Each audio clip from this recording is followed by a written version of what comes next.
natin ng fire. Lahat po.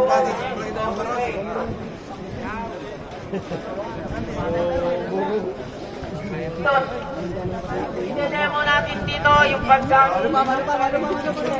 Marami sa atin dito sa site. Alam ang fire engineer. Ang problema lang, hindi alam ang simpleng paggamit. Tingnan na muna tayo ng salita. Kaya natin buksain yung panimulang sunog. No? Ano ba dos? Stress. So sa paggamit po ng fire engineer natin, yung tinatawag na pa. Alam ko pamilyar po kanina. Pagdating yan sa pas. Yes, ikaw ako. Unang-una po, ang pinapantay, pull the pin. Lima. So pull the pin. Yung aim po is aim. Aim on the base of the fire. Then yung unang S is Swiss. the level. Once na itutok mo na siya. Wow. Nandun nga kay Kuan. Sige, ulit ko po. Wala ko na mo. Wala na, inuwi ko na ito. Oo nga, dito rin siya. Wala nga sa kanya dun eh. So yung pin, ang suba yung pin. No? Pull the pin. Papapansin niyo po. Pulmanyas. Di ba nag... Similar So tayo yun, sa Kuan? pull the pin. No, di ba? Singka pa nga. Sir, meron siyang lock. Yung lock ay pinakapin niya. Sama si Bibi na. Pull the pin. Sabay doon. Wala pa si Bibi. Wala pa. Kasi maklukan. So meron pa no, Roy.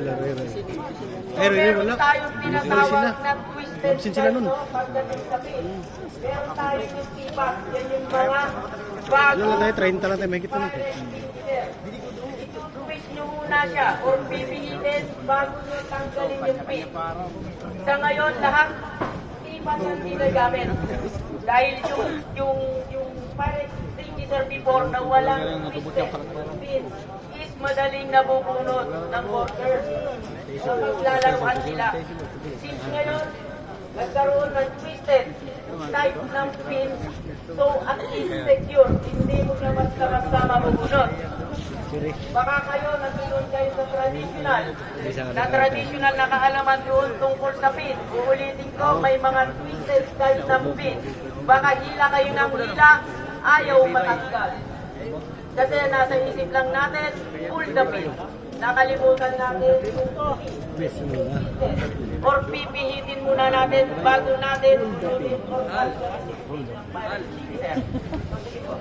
ito twisted to. Hindi manila ni Por kanina. Kailangan pihitin muna. So yung tinatawag tipas. So itinagdag siya ngayon. Dati paglaki. So tipas. Twist the pin, then pull the pin.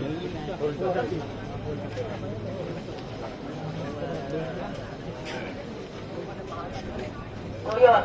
Ang susunod, hawakan yung hook and then yung natin. So okay. Oh!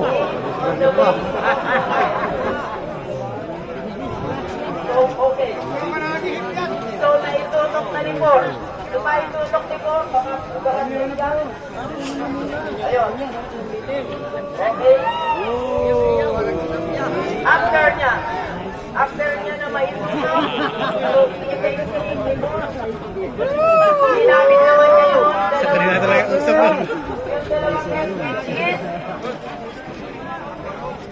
yung or pagbila sa level. Then yung panghuli, no? Swerve side by side. So after na maitutok, pindutin ang level. Ngayon, mag-finish na yan o magbubuga na yan. Para sticker.